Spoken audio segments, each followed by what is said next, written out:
We're here at Big Ten Media Days in Indianapolis. We ran into Steve Wiltfong, On3's chief recruiting guy. You have a title. We just call you the Fong guy because you do Fong bombs, and everybody loves when you drop those. But we're going to drop some intel on recruiting here. Steve, thanks for coming on the show, man. Well, not everyone loves when we make On3 RPM predictions. If they don't go in the Buckeyes' favor, then we're some of the most hated people on the board. But thankfully, a lot of things are going Ohio State's way in this 2025 recruiting class. Got a chance to finish #1 overall. Obviously love what they've done at the cornerback position with Tavien St and Naim Offord. You look at the way they're recruiting linebackers this cycle with Riley Pettijohn and Tarvos Offord, TJ Offord in the fold, and then obviously Tavien St. Clair, one of the jewels of the class, Carter Love. So this class is really coming together. Quincy Porter, one of the top wideouts in America. So love what Ohio State's doing, and they're still working as they try and put the finishing touches on this special class. So let's talk about putting the finishing touches on this class. A lot of commits already, more than Ohio State's used to having in July. But the big fish is still out there. I think it's the biggest fish, David Sanders from down there in North Carolina.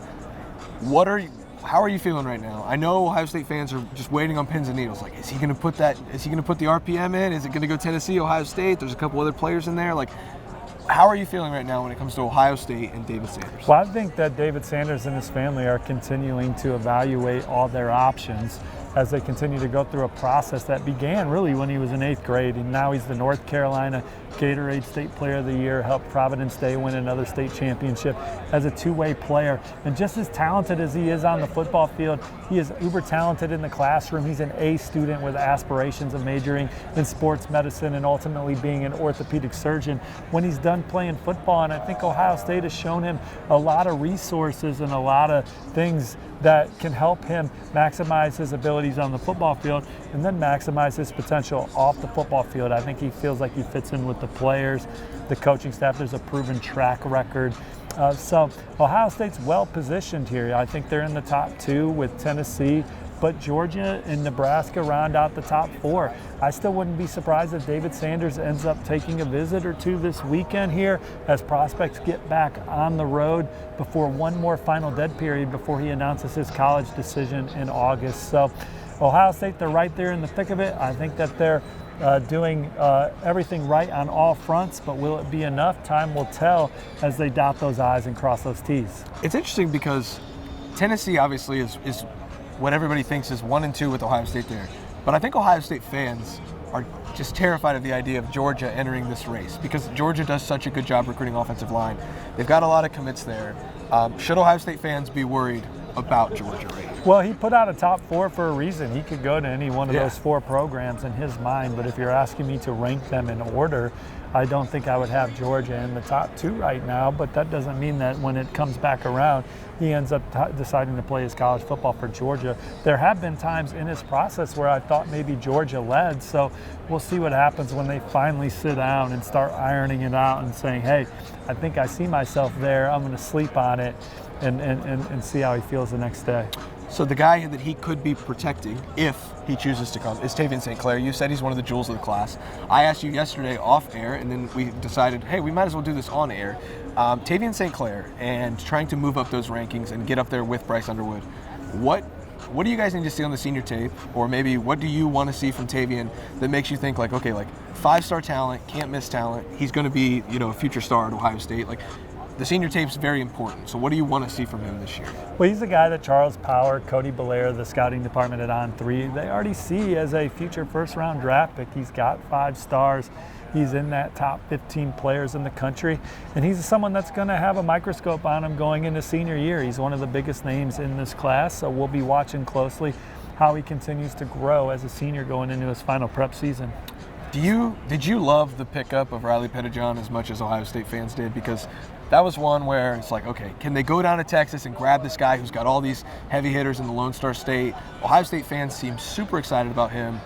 When it comes to Riley, like the way that recruitment played out, how excited should Ohio State fans be that they landed a guy from Texas like that? Well, he's got elite speed and he's got pedigree. His dad was a hell of a college football player at Syracuse, and he is a guy that's a tackle machine on Friday nights in the Lone Star State. But I think when you talk about what he could be potentially down the road, he's got a chance to be one of the fastest linebackers in the country in college football. Coach James Laurinaitis and the staff did a really great job recruiting him, but he's special athletically in the second level, and it was certainly a massive pickup to beat Texas A&M, and USC for Riley Pettijohn. All right, we're going to get you out of here. I got a couple more for you. What is it? Just land David Sanders and hope that the rest of the class plays out in a certain direction? Is that how Ohio State wins this recruiting class? The Buckeyes, they've recruited so well the last, 10, 15 years. They want that number one class. They've never been close enough to get that number one class. What does this program have to do to land the number one class in America? Well, they've never maybe had the number one class on the front end, but when the NFL draft comes around, when you start to talk about the things that they've done on the field, you talk about that Ezekiel Elliott, Joey Bosa class. That's a special recruiting class. Eli Apple, the list goes on and on. In hindsight, that's maybe one of the best recruiting classes ever put together.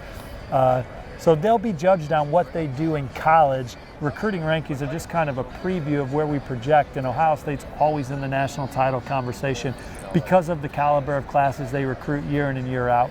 But land David Sanders, I think Ohio State would take another safety, if that's Messiah Delhomme, who's visiting Maryland and Virginia Tech this week, wants to get back to Ohio State at some point. I could see Ohio State taking another wideout. I know Brian Hartline wanted to sign 4 coming into the cycle. And sometimes they could go, Ohio State's a place that can senior eval some people. Maybe they find a gem. Maybe they find someone committed elsewhere that had a great senior year that they get the spatula out and flip. So there's still some things happening on the trail for Ohio State this cycle. But David Sanders looks like one of the next potential guys up for the Buckeyes. One more. Everybody wants to know, Naim Offord. It seems like on the board, he's always that guy, like, is he going to flip? Should we be worried about him? Is that somebody that's not going to end up sticking? What gives you confidence, or maybe gives you not the confidence, that Ohio State's going to be able to hold on to that recruitment, win a recruitment down in Birmingham over Alabama and Auburn and the rest of that cast of characters in the SEC? He's a guy that seems super talented. So is Devin Sanchez, though. What makes you think Naim Offord either sticks or flips?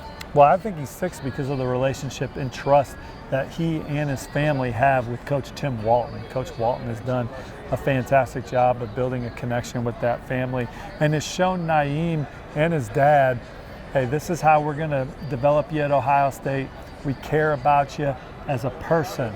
And so that foundation that Coach Walton and then the Ohio State program has with Naim Offord has given them great footing to hold on to him as he continues through his process. Obviously, he took visits to Auburn, Alabama, and Oregon, but Ohio State got the last official visit. And so, look, man, these are big boy battles. You win some, you lose some. There's no telling what's going to happen. Every program's going to have someone flip that they're not expecting, and they're going to flip some people. So we'll see what happens with Ohio State. But as I talk to you inside Lucas Oil Stadium here in beautiful Indianapolis, I think that they're going to hold on to Naim Offord.